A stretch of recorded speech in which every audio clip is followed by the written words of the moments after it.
दोस्तों, जैसा कि आप सब जानते हैं, पिछले कुछ दिनों से बांग्लादेश में जो छात्रों के प्रदर्शन थे वो काफी ज्यादा हिंसक हो गए थे। आज यानी 5 अगस्त को बांग्लादेश की प्रधानमंत्री शेख हसीना ने इस्तीफा दिया। न केवल उन्होंने इस्तीफा दिया बल्कि उन्होंने बांग्लादेश भी छोड़ दिया। शेख हसीना इस वक्त भारत में मौजूद है।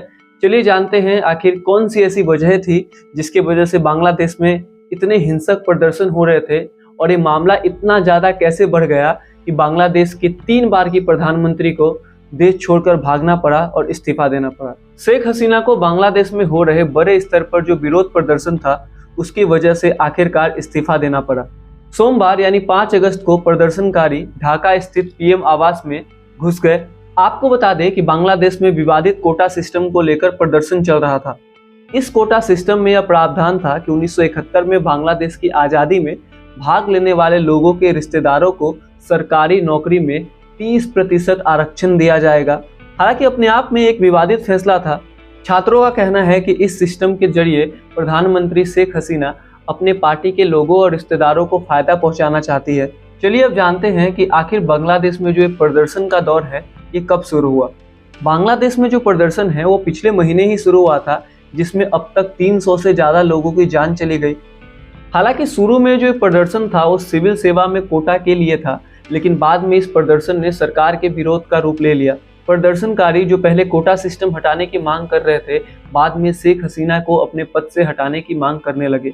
बांग्लादेश में प्रदर्शन के बीच 15 जुलाई को झड़पें शुरू हो गई, जिसके बाद सभी विश्वविद्यालय, कॉलेज, स्कूल आदि को बंद कर दिया गया। 16 जुलाई को भयंकर झड़प हुई, जिसके बाद शेख हसीना ने देश को संबोधित करते हुए हत्याओं की न्यायिक जांच की घोषणा की।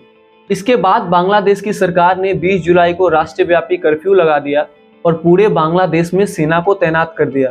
इसके बाद 23 जुलाई को सरकार की तरफ से एक सर्कुलर जारी किया गया और कहा गया कि कोटा सिस्टम में बदलाव किए जाएंगे, लेकिन प्रदर्शनकारी इस पर राजी नहीं हुए। इसके बाद सरकार ने रेड तेज कर दी और गिरफ्तारियां की जाने लगी। इसी बीच यूएन की तरफ से बांग्लादेश की सरकार को कहा गया कि प्रदर्शनकारी पर अत्याचार ना करे और इंटरनेट सेवा को बहाल करे। 29 जुलाई को प्रदर्शनकारियों ने अपना जो विरोध है वो तेज कर दिया। बीते रविवार को बांग्लादेश में हिंसक प्रदर्शन हुआ और इस प्रदर्शन में लगभग 100 लोगों की जान चली गई। प्रदर्शनकारियों के विरोध के बीच पुलिस और सरकार विरोधी लोगों के बीच जमकर हिंसा हुई। सोमवार को कुछ प्रदर्शनकारी ढाका स्थित पीएम आवास में घुस गए। सोमवार को जब शेख हसीना ने इस्तीफा देने के बाद देश छोड़ दिया तो बांग्लादेश के सेना प्रमुख जनरल बकार उज जमा ने मीडिया के माध्यम से बांग्लादेश के लोगों से बात की। उन्होंने कहा कि उन्होंने राजनीतिक नेताओं से मुलाकात की है और उन नेताओं को बताया है कि सेना देश में कानून व्यवस्था को संभालेगी। हालांकि पूरे देश भर में हो रहे विरोध प्रदर्शन के बीच बांग्लादेश के सेना प्रमुख ने कहा है कि उन्होंने पुलिस और सेना से गोली न चलाए जाने की बात कही है। चलिए आपको बताते हैं कि प्रधानमंत्री शेख हसीना के इस्तीफा देने और देश छोड़ जाने के बाद बांग्लादेश में क्या माहौल है। आपको बता दें कि जब से प्रधानमंत्री शेख हसीना ने इस्तीफा दिया है और देश छोड़कर भागी है, तब से प्रदर्शनकारियों के बीच खुशी का माहौल है और वे जश्न मना रहे हैं।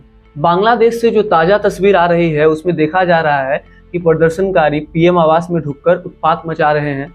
प्रदर्शनकारी पीएम के आधिकारिक भवन गण भवन में भी तोड़फोड़ करते हुए नजर आ रहे हैं। बहरहाल शेख हसीना इस वक्त भारत में मौजूद है और बांग्लादेश में ऐसी हालत का होना भारत के हित में नहीं है, क्योंकि भारत और बांग्लादेश के बीच रिश्ते काफ़ी ज़्यादा मजबूत है और शेख हसीना को प्रो इंडिया माना जाता था। हालांकि एक अलग बात यह भी है कि शेख हसीना के विरुद्ध हो रहे प्रदर्शन की एक बड़ी वजह यह भी है कि शेख हसीना की भारत से नज़दीकी है। हालांकि आपको बता दें कि दशकों पहले, इससे पहले भी शेख हसीना ने भारत में शरण ली थी। बहरहाल क्या है पूरा मामला, इससे संबंधित एक लॉन्ग वीडियो हम जरूर लाएंगे। तब तक के लिए अपना बहुत ख्याल रखिए। धन्यवाद।